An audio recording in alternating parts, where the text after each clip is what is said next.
আকাশী বাংলা, সোনার বাংলা, বাংলা মানে কি বেঙ্গল। বালুচরি শাড়ি, মিষ্টির হাড়ি, ইলিশ চিংড়ি, ফুটবল। বাংলা মানে কি মিটিং, স্লোগান, মিছিলে হাজার গলা। বাংলা মানে কি নন্দনে ভিড়, একাডেমি বই মেলা। বাংলা মানে কি শুধুই অতীত কিংবা চলছে চলবে। আপনার সাথে বাংলা এখন প্রতিদিন কথা বলবে।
প্রসঙ্গ কথামৃত।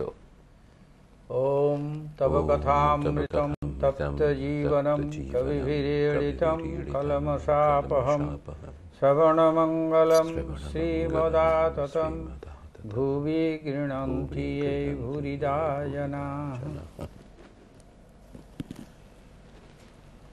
তমক্ষরং পরমং বেদিতব্যং ত্বমস্ব বিশ্বস্ব পরম নিধানম ত্বমম ব্যয় শাশ্বত ধর্মপোক্তা সনাতনস্তং পুরুষো মতো মে। একটা প্রশ্ন মাঝে মাঝে মনে জাগে, আমি কে? কে আমি? চলে আসি প্রসঙ্গ কথামৃতে। বিকেল 5টা বাজে। কিছু কিছু ভক্ত যে যার বাড়িতে চলে গেছেন, শুধুমাত্র মাস্টারমশাই আর নরেন্দ্র রয়ে গেছেন। নরেন্দ্র একটা গাড়ু নিয়ে হাঁসপুকুরের ওই ঝাউতলার দিকে মুখ ধুতে গেলেন। মাস্টারমশাই ঠাকুরবাড়ির এদিক ওদিক আস্তে আস্তে পায়চারি করছেন। কিছুক্ষণ পরে কুঠির কাছ দিয়ে হাঁসপুকুরের দিকে আসতে লাগলেন। দেখলেন পুকুরের দক্ষিণ দিকের সিঁড়ির চাতালের ওপরে শ্রীরামকৃষ্ণ দাঁড়িয়ে। নরেন্দ্র গাড়ু হাতে করে মুখ ধুয়ে দাঁড়িয়ে আছেন। ঠাকুর বলছেন, দেখ আর একটু বেশি বেশি আসবি, সবে নতুন আসছিস কিনা। প্রথম আলাপের পর নতুন সকলেই ঘন ঘন আসে, যেমন নতুন পতি। শুনে নরেন্দ্র আর মাস্টারমশাই দুজনেই খুব হেসে উঠলেন।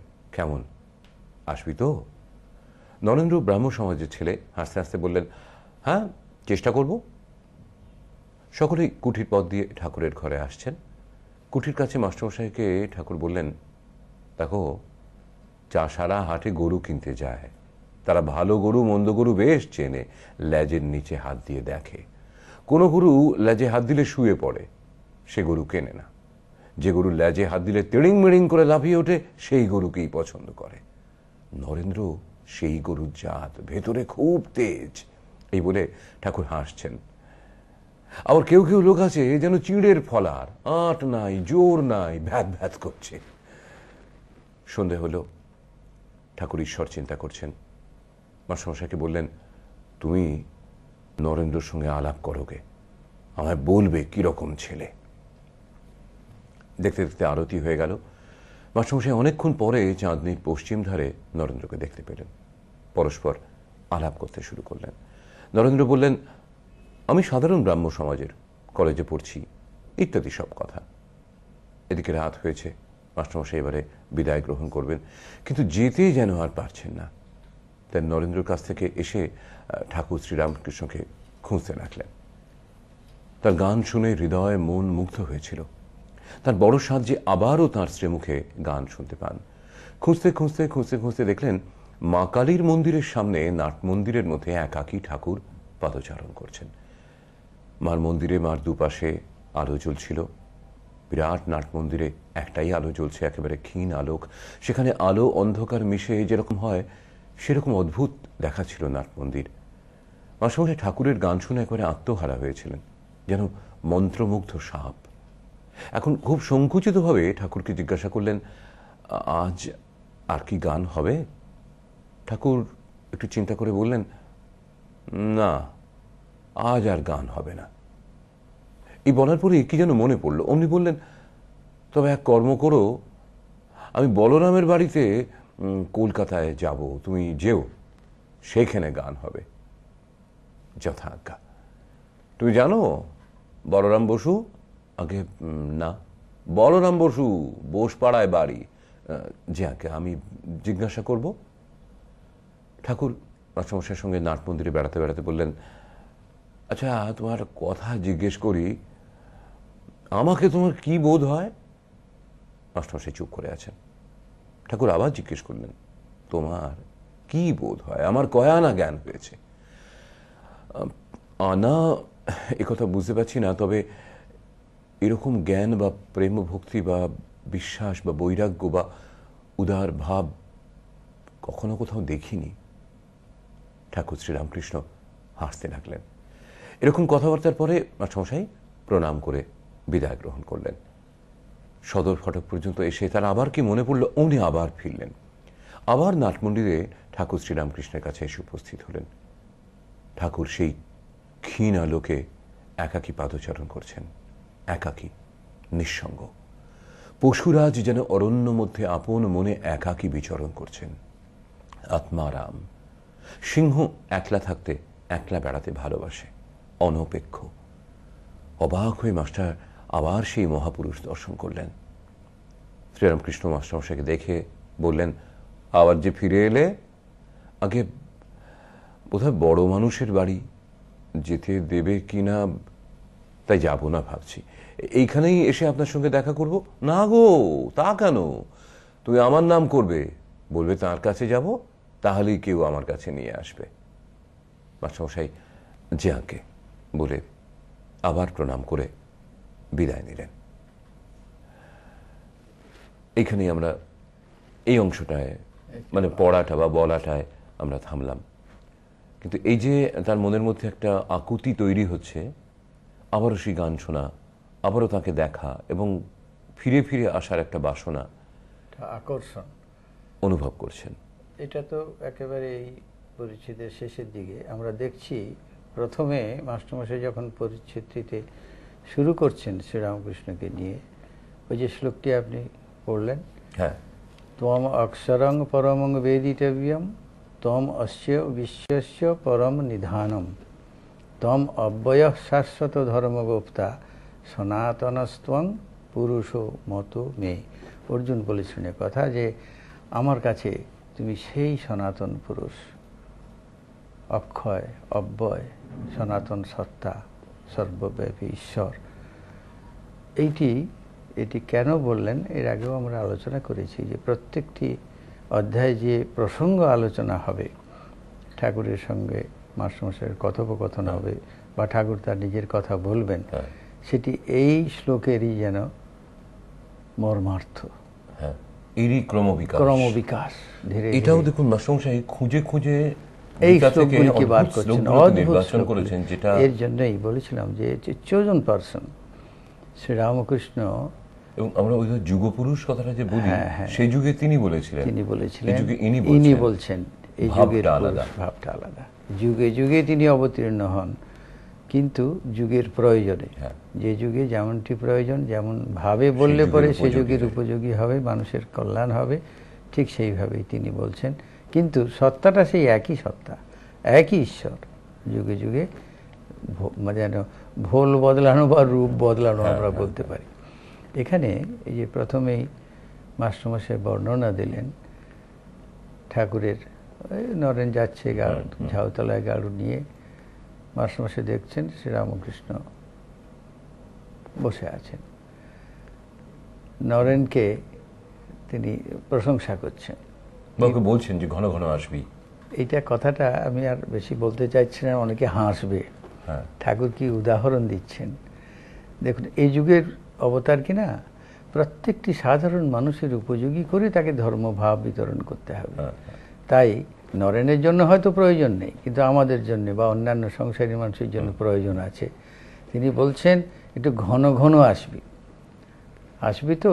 চেষ্টা করব বললেন নরেন্দ্রনাথ পরে, কিন্তু ঠাকুর কি বলছেন, একটু ঘন ঘন আসবি। প্রথম আলাপ কিনা, সকলে এই প্রথম আলাপের পর ঘন ঘন আসে।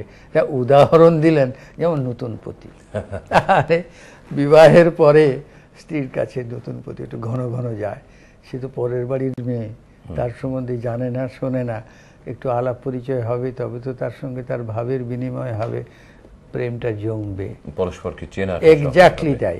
এই যে ঈশ্বর অবতার অবতীর্ণ হয়েছেন পরস্পরের সঙ্গে, তো জানাশুনো তো এই জগতের, ব্যবহারিক জগতের তো কদিন মাত্র, কিন্তু ঘন ঘন আসলে শ্রীরামকৃষ্ণকে এরা বুঝতে পারত।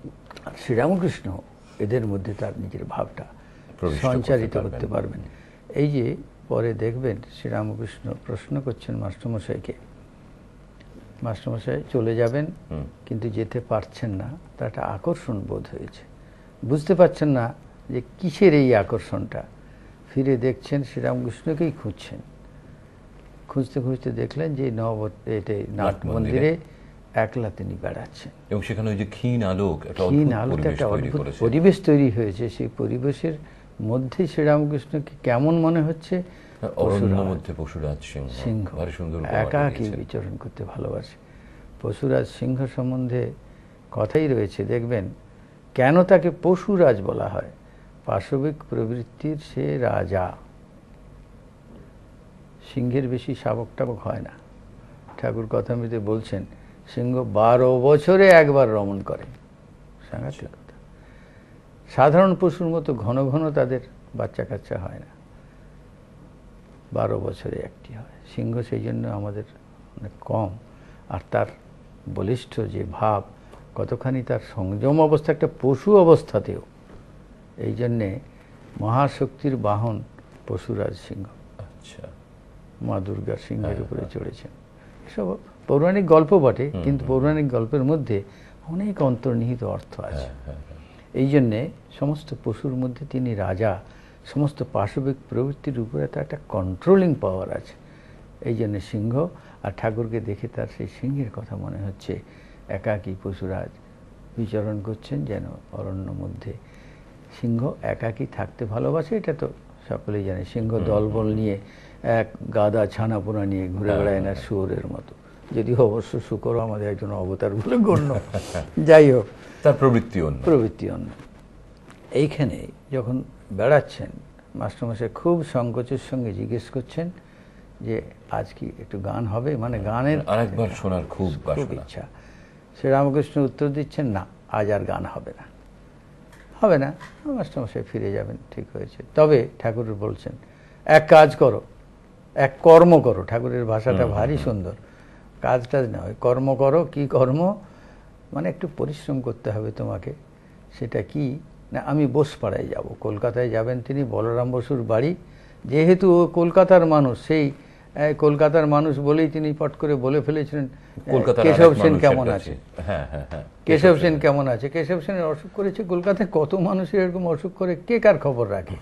কিন্তু তবু কেশব একজন বিখ্যাত মানুষ, মাস্টারমশাইয়ের পরিচিতও বটে, এবং তার খবর রাখা উচিত ছিল। মাস্টারমশাই একটু সেখানে নিজেকে করছেন। কিন্তু এই কলকাতার মানুষ শুনেই তিনি ভাবছেন ও নিশ্চয়ই সব জানবে। তাই বললেন, আমি কলকাতায় বলরাম বসুর বাড়ি যাব, তুমি সেখানে যাও, সেখানে গান হবে। মানে ঈশ্বর প্রসঙ্গ হলেই শ্রীরামকৃষ্ণের দেখবেন, প্রসঙ্গ হলেই কোনো না কোনো একটি গান, সেই মায়ের সম্বন্ধেই হোক, বিশেষ করে শ্যামার সঙ্গীত, শক্তির গান, এটা ঠাকুরের মুখে লেগেই থাকতো। মাকে তিনি ঈশ্বরকে মা বলেই ডাকতেন। সেখানে গান হবে শুনে মাস্টারমশাই বললেন আচ্ছা।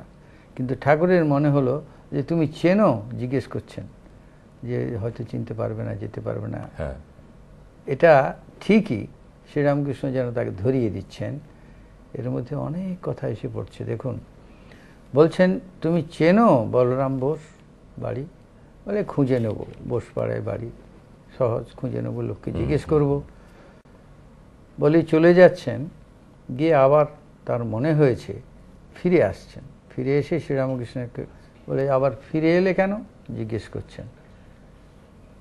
বলছে তাহলে বড় লোকের বাড়ি, যদি ঢুকতে না দেয় যাব না, এখানেই আসবো, এখানে এসে আপনার গান শুনবো, আপনার সঙ্গে দেখা করব, কথা বলবো। শ্রীরামকৃষ্ণ শেষের দিকের কথা কিন্তু কি চমৎকার করে বলছেন যে তা কেন, তুমি আমার নাম করবে, তাহলে কেউ না কেউ আমার কাছে নিয়ে আসবে। Very significant word. বলছেন আমার নাম করবে।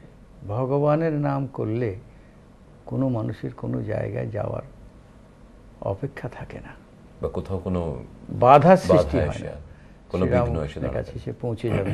এই যেন তিনি প্রকারান্তরে বলেই দিলেন যে আমি এসেছি, অবতীর্ণ হয়েছি, তুমি আমার কাছে আসতে চাইলে তোমার কোনো বাধা বিঘ্ন সৃষ্টি হবে না, বরং তোমাকে অনেকেই সাহায্য করবে। তার আগে আরেকটু প্রসঙ্গ আছে, দেখবেন মাস্টারমশাইকে ঠাকুর জিজ্ঞেস করছেন, আচ্ছা আমাকে তোমার কি মনে হয়? হ্যাঁ, শ্রীরামকৃষ্ণ তিনি নিজের সম্বন্ধে মাস্টারমশাইকে জিজ্ঞেস করছেন। এই কদিন একটা আলাপ পরিচয় হয়েছে। কি করে তার মনে হয়েছে এই লোকটার অনুভব বোধহয় অত্যন্ত প্রখর? হ্যাঁ, প্রখর সেটা মনে হয়েছিল বলেই প্রথম দিকে তিনি একটু আটকে উঠেছিলেন তার সংসারের জীবন সম্বন্ধে। এই রে বিয়ে করে ফেলেছে, এই রে ছেলে হয়ে গেছে। মানে তিনি বলেছেন নিজে, আমি মানুষের কপাল চোখ দেখলে বুঝতে পারি এই যে কেমন লোক। তোমার লক্ষণ ভালো ছিল, এই কথা বলেছেন। তোমার লক্ষণ ভালো ছিল। কি লক্ষণ? না, ঈশ্বর উপলব্ধির জন্য তুমি উপযুক্ত, এই লক্ষণ, তোমার এইসব চিহ্ন রয়েছে। কিন্তু ওই সংসার করে ফেলেছ, তার অনেকখানি খরচ হয়ে গেছে। তা হোক বলেই তিনি সেদিন চুপ করে গিয়েছিলেন। এখন দেখছেন যে এর মধ্যে আস্তে আস্তে ওই ঈশ্বর তত্ত্বটিকে ঢোকাতে হবে, এর ধারণ ক্ষমতা অনেক আছে। তাই তিনি তার নিজের সম্বন্ধে বলছেন, জিজ্ঞেস করছেন মাস্টারমশাইকে, কি আমার কয়না জ্ঞান হয়েছে? হ্যাঁ, এই যে জ্ঞান ঈশ্বর সম্বন্ধে, ঈশ্বর তত্ত্বকে জানার নাম জ্ঞান। কয় আনা মানে মাস্টারমশাই কতটা তার ধারণা করতে পেরেছে তার সম্বন্ধে, এইটুকু নিজেই জানতে চাইছে। ওর মেজারমেন্ট থেকে তিনি বুঝে নেবেন যে আমাকে সে কতটা বুঝেছে। মাস্টারমশাই যদি বলেন আচ্ছা 12 আনা কি 16 আনা, 16 আনা হলেই বুঝতে হবে মাস্টারমশাই পরিপূর্ণভাবে শ্রীরামকৃষ্ণ সম্বন্ধে অবহিত। আর যদি কম বলেন বুঝতে হবে ওর মধ্যে বাকি আছে এখনো, তখন তিনি বুঝতে পারবেন। এই জন্য মাস্টারমশাই ভারী সুন্দর উত্তরটাও দিলেন, কিন্তু যে আমি আনা এই কথা বুঝতে পারছি না, মেজারমেন্ট করতে পারছেন না, কিন্তু এতখানি বৈরাগ্য, এতখানি ত্যাগ, এতখানি ঈশ্বরের প্রতি প্রেম, এটা আর তিনি কোথাও দেখেননি। এখানে আনা অর্থে মানে কোনো ইউনিট দিয়ে মাপতে পারছেন না মাস্টারমশাই, মানে যেটাকে অপরিমেয় বলা যেতে পারে, পরিমাপ করা যায় না। তাতেই শ্রীরামকৃষ্ণ বুঝে নিলেন যে মানুষটি কত বড় মাপের। তার মাপের যন্ত্রের মধ্যে তিনি এই অপরিমেয় সত্তাকে অনুভব করছেন। বুঝলেন যেমন মানুষের চিন্তা কোনো ভুল হয়নি। এই যে বলেছিলাম যে এই সমাজে ধর্ম স্থাপন করতে অবতীর্ণ হয়েছেন, প্রত্যেক মানুষের কাছে তার এই ভাবটা পৌঁছে দেওয়ার জন্যে তার লোক দরকার। সংসারী মানুষদের জন্যে তিনি এই মানুষটি সংসার করেছে, তা সত্ত্বেও তার ধারণ ক্ষমতা, তার ঈশ্বর তত্ত্ব সম্বন্ধে মানুষকে বলবার ক্ষমতা অনেক বেশি আছে, এটা তার ধারণা হয়ে গেল মাস্টারমশাই সম্বন্ধে। নরেন সম্বন্ধে তো পরে আছেই। আর এই যে বললেন ওর সাথে আলাপ করো, কেমন ছেলে আমাকে বলবে, মানে মাস্টারমশাই নরেনকে বিচার করতে গেলে বা তার সঙ্গে আলাপ করতে গেলে যে বুঝতে পারবে, শ্রীরামকৃষ্ণ বুঝবেন যে এই দুজনের সম্বন্ধে, বা এই দুজন যে বললাম না, একটি সাঁড়াশির দুটি দিক, পরস্পরের সঙ্গে সম্পর্কটা আরো ঘনিষ্ঠ হবে। পরবর্তীকালে দেখবেন নরেন সম্বন্ধে মাস্টারমশাইয়ের কি ধারণা, কি চিন্তা। যেটা আপনি বলছিলেন, একজনকে দিয়ে সন্ন্যাস আর একজনকে দিয়ে গৃহস্থ ধর্মের মধ্যে, নিশ্চয়ই যে প্রবৃত্তি মার্গ এবং নিবৃত্তি মার্গ, এই দুটি পথকে অবলম্বন করে সমাজের মানুষ ঈশ্বরত্ব উপলব্ধি করবে, এবং পরে ওই প্রবৃত্তি শেষকালে নিবৃত্তিতেই পর্যবসিত হবে, সে বিষয়ে সন্দেহ নাই। সিঁড়ি ধরে ধরে ছাদে যে উঠতে পারে তাকে সিঁড়ি ধরিয়ে দিতে হবে, আর যে সোজা লাফ দিয়ে উঠতে পারে সে তো উঠবেই। কিন্তু সিঁড়ি ধরে ধরে যে উঠছে তার মধ্যে একটা স্থির সিদ্ধান্ত এই হবে যে প্রত্যেকটা সিঁড়ির ধাপ আমাকে ছেড়ে ছেড়ে নেক্সট ধাপে আমি আরো উন্নীত করতে হবে নিজেকে। কোনো সিঁড়ির ধাপটা আমার কাছে চিরস্থায়ী নয়, এটাই হচ্ছে। আবার অবজ্ঞারও নয়, ওইটা না হলে আমি উঠতে পারছি না, কিন্তু ওইটাই একমাত্র দাঁড়িয়ে থাকলে আমার ছাদে ওঠা হবে না। ওটা ছেড়ে ছেড়ে আস্তে আস্তে আমি যখন ছাদে গিয়ে দাঁড়াবো আমার পায়ের নিচে একটাও স্টেয়ার কেস নাই। এ হলো নিবৃত্তি মার্গ।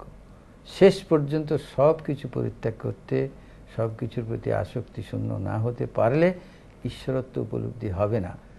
এইটা যখন হবে ঠাকুর পরে বলবেন যে তাহলে সংসার, সংসার কি ঈশ্বর থেকে তো এসেছে, আমরা বলছি ঈশ্বরই সৃষ্টি করেছেন। বলে তা বটে, কিন্তু ছাদে আগে ওঠো, উঠে দেখবে যে ছাদও যে জিনিসে তৈরি, চুন সুড়কি, এই সিঁড়িগুলো সেই চুন সুড়কিতে তৈরি। কিন্তু আগেই যদি চুন সুড়কি সিঁড়ি তৈরি বলে এটাকে সত্য বলে আটকে থাকো, তাহলে শিখরে পৌঁছানো তোমার যাবে না, অধরা থেকে যাবে। এইটা মানুষকে বোঝাবার জন্যে মাস্টারমশাইকে দিয়ে তিনি পরীক্ষা করছেন যে এই লোকটা কতটা ওই চুন সুড়কির সম্বন্ধে অভিজ্ঞতা অর্জন করেছে। এরকমই অমৃতের স্বাদ ছড়িয়ে আছে কথামৃতের পাতায় পাতায়। ঠিক তাই আমাদেরও এই অনুষ্ঠানের অবতারণা প্রসঙ্গ কথামৃত। আবার আমরা এই অনুষ্ঠান নিয়ে আসবো আগামীকাল। ওম নিরঞ্জনম নিত্যমনন্তরূপম ভক্তানুকম্পাধৃত বিগ্রহং বৈ ঈশাবতারম পরমেশমিড্যম তং রামকৃষ্ণম শিরসা নমামি।